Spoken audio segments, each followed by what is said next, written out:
ধরে বসে বলেন, দোস্ত আর করিস না, তাহলে এখানেই আমি শহীদ হব। আচ্ছা আর বলবো না, খাতা কলম দে, উত্তর দে। জীবন কাছে খাতা কলম নিয়ে তেল একটু শুরু করে। প্রিয় প্রিয় ডার্লিং, আমি জানি তুমি আমাকে প্যার কিয়া। তুমি যদি আমার কথায় রাজি থাকো তাহলে আমিও তোমাকে প্যার কিয়া।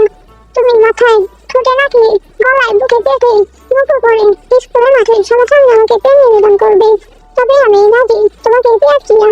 ইরে তোমার পেটের জিহ্বা। দোস্ত আয় আমরা ইমাজিন করি ইউনোর বাচ্চারা কেমন লাগছে। দুজনে গালে হাত দিয়ে চুপ বন্ধ করে ইমাজিন করে। চোখ হলে দুজনে হাসতে হাসতে ঘুরিয়ে পড়ে।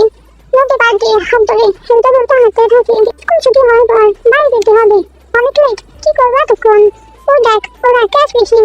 চল আমরাও ফিশিং করি। চল চল। এদিকে সুবিন আসছে স্কুলে। অফিসে ঢুকতে টিচাররা সমাদর করে, সুবিন সবার সাথে কথা বলে। শুনলাম মার্কশিট দিয়েছে। মেয়েটা আমার বড়ই শেয়ানা। নিজে নিয়ে নিজে সাইন করে জমা দেয়। এখন স্যার বলে, হা হা ছেলে মেয়েটা এসব করবে। বাবা মাকে তো খোঁজ খবর রাখতে হবে, তার জন্য তো আশা। এই হারুন ডাক দাওটা থেকে মার্কশিট হাতে নিয়ে সুবিন দেখছে। মেয়েটার ইংলিশে খারাপ মার্ক আর সবগুলোতে ভালো নাম্বার পেয়েছে। কামরুল স্যার ক্লাস নিয়ে এসে ঢুকে অফিসে।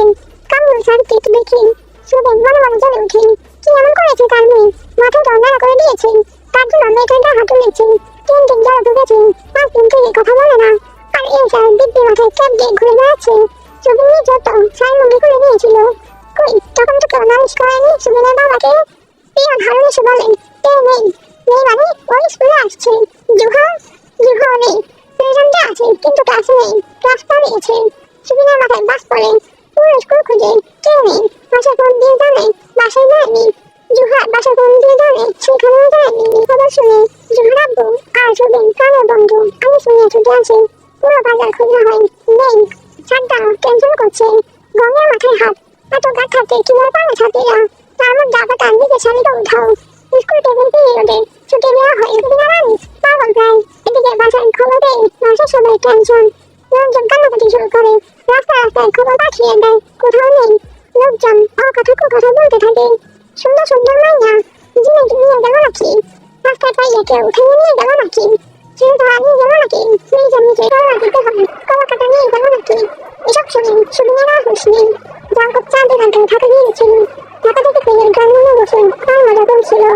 দিনে স্কুল থেকে ফিরে এসে বাড়িতে ঢুকে বলে, ও বড় মাম্মা, মম, আইয়া জানো কি আপনা হারিয়ে গেছে। কলা কাটারা নিয়ে চলে গেছে। তাই হাত পেরিয়ে দেয়, স্কুল ছুটি দিয়ে দিল। সবাই বিচলিত, কিভাবে কখন এসব জিজ্ঞাসা করছে।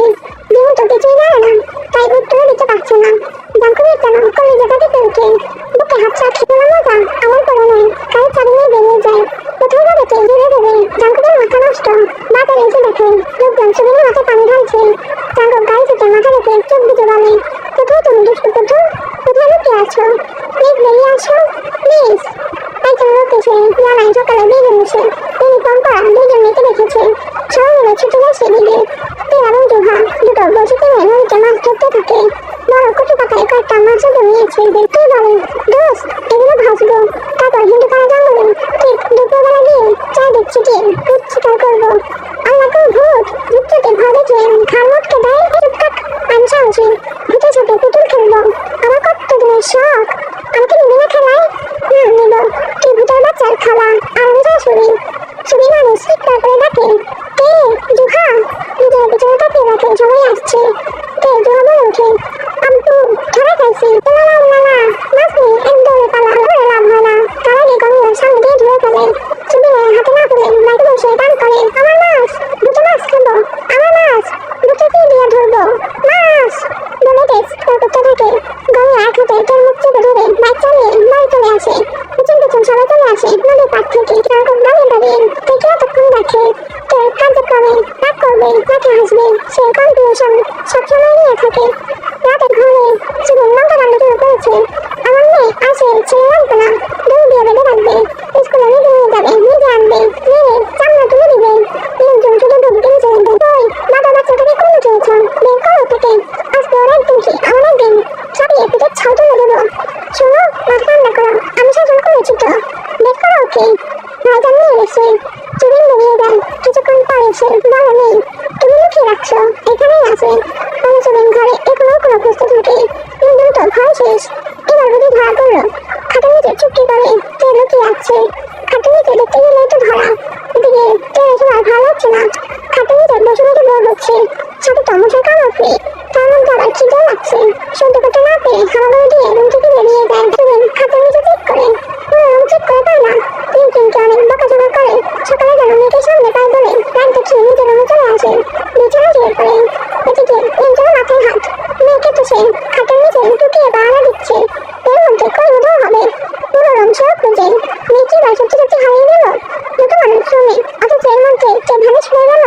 তারপর জায়গায় অবস্থা, ওখানে বসে চিন্তায় চিন্তায় শেষ। সুবিনের চোখে কান্না ভাব চলে আসছে, ভীষণ ক্লান্ত সে। এর মধ্যে চপ চপ শব্দ কানে আসে, শব্দ হতেই থাকে। কিসের শব্দ দেখার জন্য উঠে বসে সুবিন। মনোরম খেয়াল করে দেখে খাটের নিচ থেকে শব্দটা আসছে।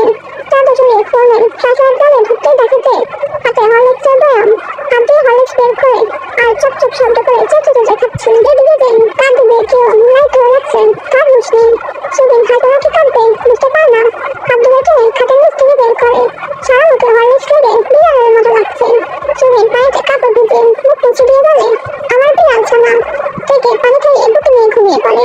রঞ্জন কেটে কেটে এসে দেখে বাবুটি সুন্দর করে ঘুমিয়ে আছে, চোখ জল জল করে উঠে রঞ্জনের চোখ মুছছে, মেয়েকে জড়িয়ে ধরে ঘুমিয়ে পড়ে। পরদিন স্কুলে গেলে থেকে আসে মেয়েকে কান ধরে দাঁড় করিয়ে রাখা হয়, সাথে আরো যারা পালিয়েছে ওদের সহ দাঁড় করিয়ে রাখা হয়। জুহার পেয়ে ধনকের ভাব নিয়ে দাঁড়িয়ে থাকে। গঙ্গেও কামরুল স্যারের সামনে আসতে বলে টেয়া জুহাকে।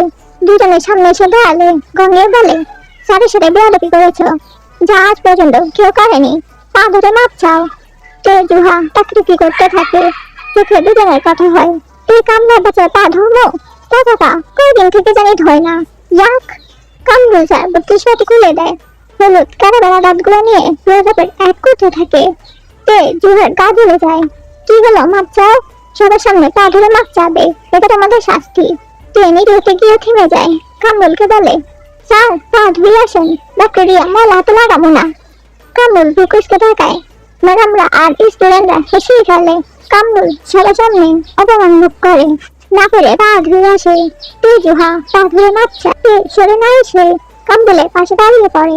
আস্তে আস্তে বলে, এটা না করলেও পারতেন, করে যেহেতু ফেলেছেন তখন গোফ তো পারবই। আপনার গোফটা আমার একটুগুলো পছন্দ, পা ধরে মাপ না হয় আবার চাইবো। কামরুল ঢোক গিলে হাত দেখিয়ে বলে, বেয়াদ আপনি, সর এখান থেকে, আমার কিছু একদম লাগবে না। আচ্ছা স্যার। ক্লাসে গিয়ে বসতে সারিয়ে টিফিন ওদের এসে বলে, দোস্ত তোরা দুইটা গাল কই গেছিলি, আমাদের নিলি না কেন? জানোস তোরা আসার আগে ইয়ানা আসছিল, যা দেখতে লাগছিল দোস্ত। কেমন লাগতেছিল? ইস, আমি খানিকটা আগে আসলাম না। আর বলিস না, পরশুদিন আমি ফুলের কাপড় দোকানে 11টা নতুন পছন্দ করে আসছি। আমরা সবাই এক নতুন কিনবো এই জন্য, কিন্তু আজ গিয়ে দেখি একটাও নাই। এক ছেলে নাকি সব কিনে নিচ্ছে। স্কুলে এসে দেখি ইউনো ওই নতুনগুলা মাথায় নাকে ঠোঁটে দিয়ে চেপে ধরে গলায়। ফেল দোস্ত। তারপর গঙ্গে এসে বাইক রেখে অফিসে যাবে, তখন ছুটি পড়ে মাঠের দিকে। স্বাস্থ্য দেখে আমরা দেখে হাসতে হাসতে প্রাণ যায় অবস্থা। স্যার রেগে গিয়ে ইউনের সামনে গিয়ে বলেন, কি রে তোর এই অবস্থা কেন? কি সবচেয়ে এগুলো কেমন লাগতেছে জানোস? জোকার লাগতেছে জোকার। রেগে গিয়ে ইউনের সামনে গিয়ে বলেন, কি রে তোর এই অবস্থা কেন? কি সবচেয়ে এগুলো কেমন লাগতেছে জানোস? জোকার লাগতেছে জোকার। স্যার আমাকে অনেক সুন্দর লাগছে, আমি জানি আজ এই ভরা মাঠে আমার ভালোবাসার বিচি থেকে কুড়ি গিয়ে কাজ জন্মাবে। আমার বুকের জুহা আমাকে কার বুকে জায়গা দেবে? ওই জোকার, পাগল হলি? কোন জুহা তোর বুকে জায়গা দেব? আমার চোখের মনি, বুকের খনি, পেটের জুহা। আপনার বিদ্যালয় এই পারে। ওই তো রাব্বারে ফোন দে, ছেলেটা মেন্টাল অথচ স্কুলে পাঠিয়েছে সবাই একসাথে। তারপর স্যার ধমকা ধমকি করে বাসা পাঠিয়ে দিয়েছে। তখনই ম্যাডাম চলে আসে, যে যার সিটে গিয়ে বসে পড়ে। স্কুল ছুটি পর টিয়া জুহা কাঁদে কাঁদে হেলতে দুলতে বাসায় ফিরছে। জিমিনকে ওটা আনতে গিয়েছে। জিমিন থেকে থেকে বলে, আপু আমার সাথে চলো, আমার দাদা পৌঁছে দিবে, আসো আসো। তে থমকে দাঁড়ায়। সে একা জুহার বাসা উল্টো রাস্তায় থাকায় জুহা চলে গেছে। ও বলল, আসো আম্মু, তুমি তো আবার ভ্যানিশ হয়ে যাও মাঝে মাঝে। ভীষণ দুষ্টু। জিমিনও 24 পাটি খুলে হাসে। গাড়িতে উঠে বসো। জিমিনকে বাসার সামনে আসতে জিমিন বলে, আপু চলো না আমাদের বাসায়, আসো না ঘুরে আসো, একটু ভাবে। চোখের সামনে গোলাপ গাছটা চকচক করে উঠে জিমিনের দিকে দিয়ে বলে, আমি একটা জিনিস নিব, দিবি? হ্যাঁ দিব। ওকে গো। তুই নেমে গেট দিয়ে ঢুকে হাত ধরে বাসার ভিতর দিকে নিয়ে যেতে থাকে। তুই আশেপাশে দেখতে থাকে। সামনের দিকটা পুরোটা ফুলের বাগান, অনেক সুন্দর। আর কোনার দিকে সে কালো গোলাপ ভর্তি গাছটা সৌন্দর্য দ্বিগুণ বাড়িয়ে দিয়েছে। তোর মনে অসংখ্য প্রশ্ন ওকে যদি দিতে থাকে। আচ্ছা, এই বাসাটা এত সুন্দর কেন? আমাদেরটা এমন না কেন? আমি চেয়ারম্যানের মেয়ে না হয়ে এমপির মেয়ে হলে কি এই বাসাতে আমি থাকতাম? এই গোলাপগুলো তোমার হতো? আমি গোলাপ পরিষেবে বসে থাকতাম। আমি যে ফুল নিতে এসেছি তা শুনে কি জিমিনরা করবে কি আমাকে ফুল পেয়ে দিবে? কি হলো তুই আপু? চলো আগে দিকে আয়। জিমিনের হাত ধরে গোলাপ গাছের নিচে এনে বলে, আমি এই ফুল নিতে এসেছি। তোকে না কত আদর করি আমি, তাহলে এই ফুল পেয়ে দে আমায়। আল্লাহ, সম্ভবই না, এটা ভাইয়ার গাছ। আমরা কেউ এই গাছে হাত দেই না। ফুলগুলো ফুটে ঝরে যায়, ভাইয়া মেরে ফেলবে দেখলে। কিন্তু আমার যাকে চাই চাই, আমার মিশন সাকসেস, মাস্ট ট্রু। তুই আপু এটা করো না, ভাইয়া জানলে আমি শেষ। তুই আশেপাশে তাকিয়ে দেখে, দূরে ধারণের কাছে গিয়ে দারোয়ানের কোল নিয়ে আসে, গাছের নিচে রেখে উঠে দাঁড়ায়। জিমিন শক্ত করে ধর, আমি যেন পড়ে না যাই। জিমিন শক্ত করে ধরে। টুলের উপর উঠেও ফুলের কাছে পৌঁছাতে পারে না, তাই লাফালাফি শুরু করে। সংকট ছাদে প্রসাদ দিচ্ছিল। গাছ নড়তে দেখে নিচের দিকে খেয়াল করতে দুজনকে দেখতে পায়। রেগে গিয়ে নিচে নেমে সামনে এসে দাঁড়ায়। জিমিন জাঙ্কুককে দেখে ভাইয়া বলে চিৎকার করে টুল ছিঁড়ে দৌড়। লাফাচ্ছিল, তাই চিৎকার শুনে সে টুল ছেড়ে মাটিতে ধপাস। জাঙ্কুকের দিকে তাকিয়ে ভয় চুপচাপ তাকিয়ে দেখতে থাকে। নড়াচড়া করার শক্তিও যেন হারিয়ে ফেলেছে। জাঙ্কুককে পা থেকে মাথা পর্যন্ত দেখতে থাকে। লম্বা ট্রাউজার পরা, স্লিপলেস শার্ট পরা, বলিষ্ঠ দেহ। তার মনে হতে থাকে এই লোকটাকে এক পাড়াতেই মেরে ফেলবে। ও আমার আল্লাহ, বাঁচাও ডলফিন বলে চিৎকার করে উঠে দৌড় দেয়। কিন্তু জাঙ্কুক তাকে যেতে না দিয়ে পিছন থেকে কোমর চেপে ধরে আটকে দেয়।